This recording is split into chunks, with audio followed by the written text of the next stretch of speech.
Hello everyone, welcome to my channel Viji World. అందరూ ఎలా ఉన్నారు? ముందుగా అందరికీ వరలక్ష్మి వ్రతం పండుగ శుభాకాంక్షలు. ఈరోజు ఈ వీడియో ఏంటంటే, నేను వరలక్ష్మీదేవి పూజ ఎలా చేసుకున్నాను, ఏమేం నైవేద్యాలు చేశాను, ఏంటి అనేది ఈ వీడియోలో మీతో షేర్ చేసుకుంటాను, చూసేయండి. ఇదైతే గురువారం నైటు బయటంతా కడిగి ముగ్గులు అవి నైటే వేసేసాను అనమాట, ఉదయాన్నే అవ్వదులే అని చెప్పేసి. ఇదైతే శుక్రవారం ఉదయాన్నే ఇంట్లో పనులన్నీ చేసేసుకొని స్నానం చేసిన తర్వాత కిచెన్లోకి వచ్చాను. బెల్లం అయితే నైట్ దంచి పెట్టేశాను అనమాట. ఇంకా పూర్ణం కోసం శనగపప్పు నానబెట్టాను. పులిహోర కోసం చింతపండు కూడా నానబెట్టేశాను. ఇదైతే అన్నం కోసం రైస్ కడిగి పెట్టేశాను అనమాట. ఇది బెల్లం అన్నం కోసం బియ్యం పెసరపప్పు కలిపి నానబెట్టేశాను. ఇది వడ కోసం మినప్పప్పులో కొద్దిగా బియ్యం వేసేసి నానబెట్టాను.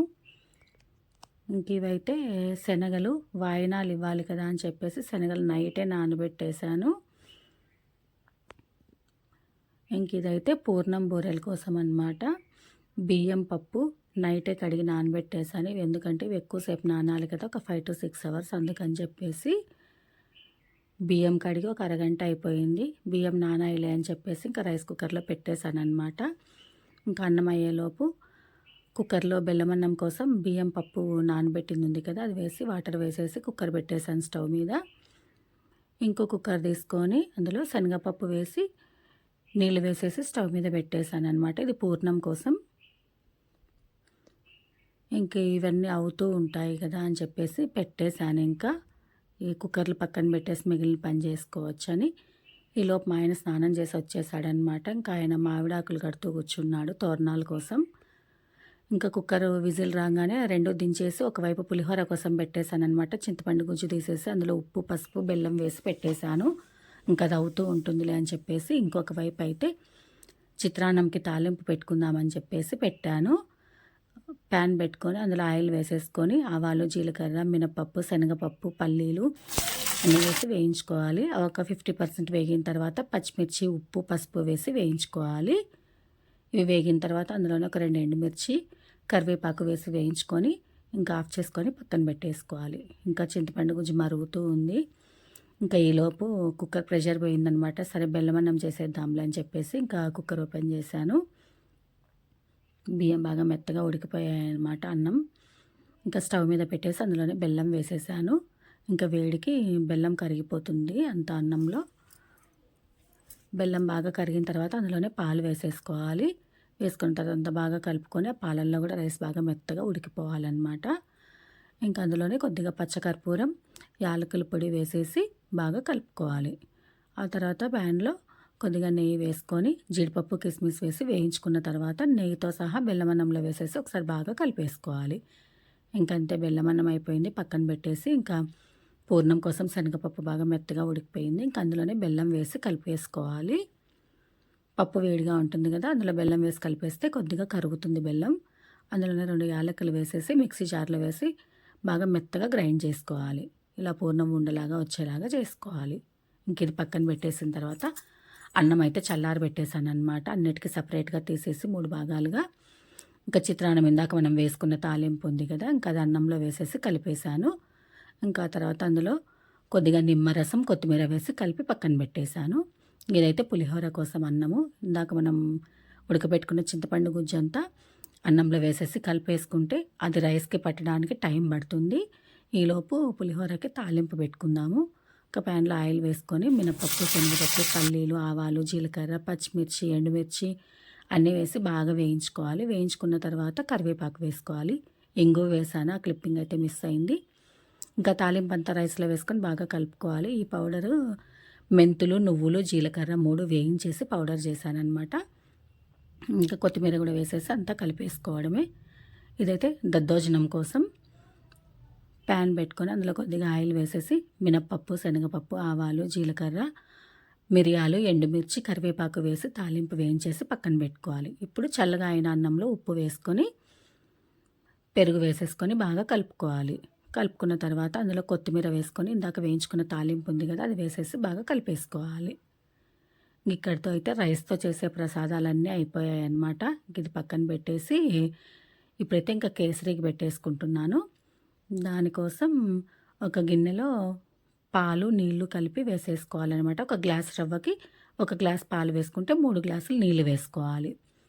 ఇంకా అవి స్టవ్ మీద పెట్టేస్తే అవి మరుగుతూ ఉంటాయిలే అని చెప్పి పెట్టేశాననమాట. ఇంకొక గిన్నెలో నెయ్యి వేసుకొని, నెయ్యి వేడెక్కిన తర్వాత జీడిపప్పు, కిస్మిస్ వేసి వేయించుకోవాలి. అవి వేగిన తర్వాత అందులోనే ఒక గ్లాస్ రవ్వ వేసుకొని లో ఫ్లేమ్లో పెట్టుకొని బాగా ఎర్రగా అయ్యేంత వరకు వేయించుకోవాలి. అది వేగేలోపు ఇవి మరిగాయి అన్నమాట. అందుకని ఆ పాలు అందులో వేసేసాను. బాగా దగ్గరగా వచ్చేసిన తర్వాత ఇందులో 1.5 గ్లాసు చక్కెర వేసుకోవాలి. చక్కెర వేసిన తర్వాత కొంచెం లూజ్ అవుతుంది కదా, చక్కెర కరిగిన తర్వాత బాగా దగ్గరగా వచ్చేంత వరకు ఉడికించుకోవాలి. తర్వాత అందులోనే యాలకుల పొడి వేసేసి బాగా కలుపుకోవాలి. దగ్గరగా వచ్చేసిన తర్వాత మళ్ళీ ఒక 2 స్పూన్ల నెయ్యి వేసుకొని బాగా కలుపుకోవాలి. ఈ కన్సిస్టెన్సీ ఉంటే సరిపోతుంది. మరీ గట్టిగా అయ్యేంత వరకు స్టవ్ మీదే ఉంచేస్తే తినడానికి అంత బాగోదు. ఇదైతే బూరెల కోసం అనమాట. పప్పు మిక్సీ జార్లో వేసేసి దోశ పిండిలాగా బాగా మెత్తగా గ్రైండ్ చేసుకోవాలి. అందులోనే ఒక చిటికెడు ఉప్పు వేసేసి ఇందాక మనం పూర్ణం రుబ్బుకున్నాం కదా, అది చిన్న చిన్న ఉండల్లాగా చేసుకొని ఆ దోశ బ్యాటర్లో ముంచి ఆయిల్లో వేసేసుకోవాలి. ఆయిల్ బాగా మరిగేటప్పుడు వేయాలి. వేసుకున్న వెంటనే కదపకుండా ఒకవైపు బాగా కాలిన తర్వాత రెండో వైపుకి తిప్పుకోవాలి. తిప్పుకున్న తర్వాత రెండు వైపులా బాగా ఎర్రగా కాలిన తర్వాత ఇంకా అవి తీసేసుకోవాలి. ఇంకా బూరెలు అయిపోయాయి. ఇంకా అవి తీసేసిన తర్వాత ఇంకా వడకు రెడీ చేసుకున్నాను. ఈ మినపప్పును కడిగేసి మిక్సీ జార్లో వేసేసి అందులోనే చిన్న అల్లం ముక్క, ఒక పచ్చిమిర్చి వేసాను. వేసిన తర్వాత వడపిండిలాగా బాగా కొంచెం గట్టిగా గ్రైండ్ చేసుకోవాలి. అందులో కొద్దిగా ఉప్పు వేసి బాగా కలుపుకున్న తర్వాత ఇందాక బూరెలు చేశాను కదా, ఆయిల్ అలాగే వేడిగానే ఉంది స్టవ్ మీదనే, అందుకని అందులోనే వడ వేసేసాను. ఇంక ఈ వడ అవ్వగానే ఇక్కడితో నైవేద్యాలు అయితే అయిపోయాయి అన్నమాట చేయడము. ఇంకా పెసరపప్పు నానబెట్టాను అనమాట లేవగానే ఈరోజు వడపప్పు కోసం. ఇంకా అదైతే నైవేద్యాలని తీసుకెళ్ళేటప్పుడు అది గిన్నెలో వేసుకోవడమే కదా అని చెప్పేసి పానకం అయితే మా ఆయనకు చెప్పానమాట. బెల్లం దంచిపెట్టిందే ఉంది కదా, కొంచెం గ్లాసులో వేసేసి 2 యాలకులు వేసి తెచ్చివ్వు నాకు అని చెప్పేసి. ఇంకా ఆయన సరే అన్నారు. ఇంకా అవ్వగానే నేను వెళ్ళి చీర కట్టుకొని రావాలి కదా, ఈలోపు మా ఆయన మామిడాకులన్నీ కట్టాడు కదా, అవన్నీ తోరణాలు కట్టేశాడనమాట. ఏ పండుగ వచ్చినా ఈ సెక్షన్ వరకు నేనైతే చేయను, మా ఆయనే చేస్తారు. ఎందుకంటే మామిడాకులు కట్టడాలు అవి నాకు రావు. అందుకని చెప్పేసి ఇంక ఇవన్నీ మా ఆయన చేసేసాడు.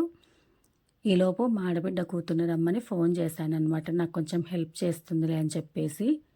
ఎందుకంటే అప్పటికే లేట్ అయిపోయిందనమాట, 9:30 అయిపోయింది టైము.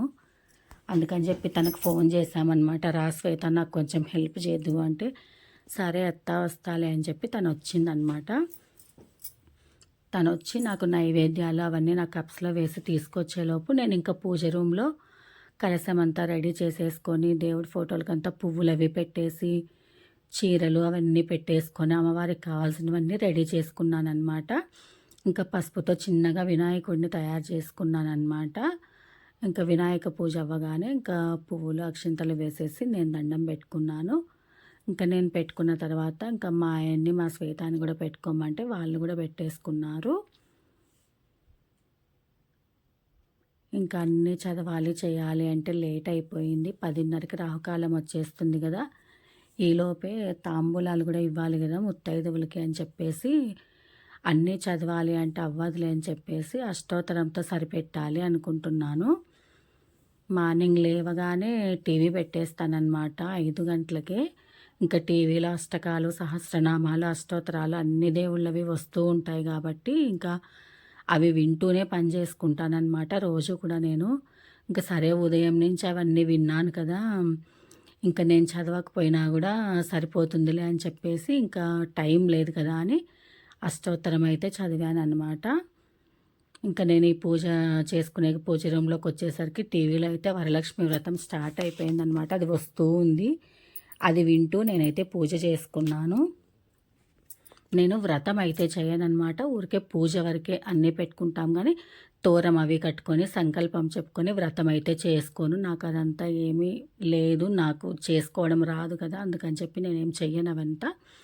ఊరికే పూజ వరకు అమ్మవారిని పూజించుకొని టెంకాయ కొట్టేసుకుంటాను, అంతవరకే చేస్తాను. కాబట్టి మామూలుగా అయితే లలిత సహస్రనామాలు అవన్నీ చదువుతాను కానీ ఈరోజు టైం లేదని చెప్పేసి అవన్నీ చదవకుండా లక్ష్మీ అష్టోత్తరం చదువుకొని పూజ అయితే ముగిచ్చేసాను అనమాట. ఇంకా పూజ అవ్వగానే ఇంకా టెంకాయ కొట్టేసి హారతి ఇచ్చేసాను. ఇంకా బయట తులసి పూజ కూడా నేను చేయలేదు. అన్నీ పెట్టి దీపారాధన అది వెలిగించేసి ఇచ్చాననమాట. మా శ్వేతకి బయట పెట్టిపోమ్మంటే సరే అత్త అని ఇంకా తులసి పూజ కూడా తనే చేసింది ఈరోజు. అదంతా వీడియో షూట్ చేయడం అవ్వలేదు. ఇంకా టెంకాయ కొట్టేసి హారతి ఇచ్చేయగానే ఇంక అప్పటికే టైం 10:15 అయిపోయింది. ఇంకా 15 నిమిషాలే టైం ఉంది కదా, తాంబూలాలు ఇవ్వాలి అని చెప్పి ఇంకా పిలవడానికి వెళ్ళాలి అంటే ఫస్ట్ మా ఆయన దగ్గర ఆశీర్వాదం తీసుకోవాలి కదా. ముందు ఆయన దగ్గర తీసుకున్న తర్వాతనే మళ్ళీ బయట ఎవరికైనా ఇవ్వాలి. అందుకని చెప్పేసి ఇంకా ఒకసారి పూజ రూమ్ అంతా తీసానమాట, ఎలా ఉందో అని చెప్పేసి. నైవేద్యాలు అవన్నీ తీయడం అవ్వలేదని. ఇంకా అది అవ్వగానే ఇంకా మా పాప ఇది కూడా వీడియో తీసింది. మా ఆయన దగ్గర ఆశీర్వాదం తీసుకొని ఆయన దగ్గర అక్షింతలు వేయించుకున్న తర్వాత ఇంకా నేను తాంబూలానికి పిలవడానికి వెళ్ళానన్నమాట. ఈలోపు మా ఆయన మా శ్వేత ఇద్దరు కలిసి తాంబూలం కోసం ప్లేట్స్ రెడీ చేశారనమాట. ఇంకా నేనైతే బ్లౌజ్ పీస్లు ఎందుకులే అని చెప్పేసి ఆ ప్లేట్స్ తెచ్చానమాట తాంబూలం ఇవ్వడానికి.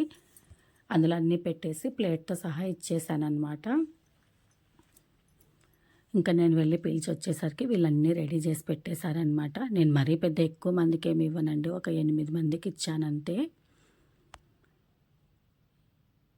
ఇంకా మళ్ళీ రాహుకాలం వచ్చేస్తుంది అని చెప్పేసి ఇంకా త్వరగా వెళ్ళేసి పిలిచేసి వచ్చాను. ఇంకా వచ్చిన వాళ్ళకి తాంబూలంలో ఇవ్వడానికి పులిహోర, శనగలు, బెల్లమన్నం పెట్టానన్నమాట. ఇంకా గాజులు, పళ్ళు, ఆకువక్క ఇంకా అవన్నీ పెట్టేశాము. మా శ్వేత వచ్చి నాకు బాగా హెల్ప్ చేసిందనమాట పండగ రోజు. ఇంట్లో వాళ్ళ అమ్మకి చేస్తుందో లేదో తెలియదు కానీ నేనైతే ఎప్పుడు పిలిచినా కూడా నాకైతే వచ్చి బాగా చేస్తుందనమాట. ఇలా పూజలప్పుడు అట్లాంటప్పుడు ఏదైనా హెల్ప్ కావాలి అంటే ఫోన్ చేయగానే వచ్చేస్తుంది. ఇంట్లో ఉంటే మాత్రం, ఇంకా కాలేజీలో అలా బయట ఉన్నప్పుడైతే ఉండరు కాబట్టి అప్పుడైతే మనం పిలవలేము, వాళ్ళు రాలేరు. ఇంట్లో ఉన్నప్పుడు మాత్రం ఎప్పుడు పిలిచినా వచ్చి నాకు అన్ని పనులు బాగా హెల్ప్ చేస్తుందన్నమాట. ఇంకా వాళ్ళ మామ కోడలు ఇద్దరు కలిపి అవన్నీ రెడీ చేస్తున్నారు. ఈ లోపైతే నేను పిలిచేసి వచ్చేసానమాట. ఇంకా వాళ్ళందరినీ షూట్ చేసి పెట్టడం వీడియోలో ఎందుకులే, ఒక్కొక్కరు ఒక్కొక్కలాగా ఫీల్ అవుతారు కదా అని చెప్పి తాంబూలాలు ఇవ్వడం అవన్నీ అయితే నేను షూట్ చేయలేదన్నమాట. ఇంకా ఫస్ట్ అయితే మా శ్వేత వాళ్ళ అమ్మనే మా ఆడబిడ్డ వచ్చింది. తను వచ్చి తీసుకొని వెళ్ళిన తర్వాత మిగిలిన వాళ్ళు కూడా వచ్చి తీసుకొని వెళ్ళారనమాట. ఈరోజైతే నేను పూజ నైవేద్యాలు అన్నీ ఇలాగ చేసుకున్నానమాట. నా పండుగ అయితే ఇలా జరిగింది ఈరోజు.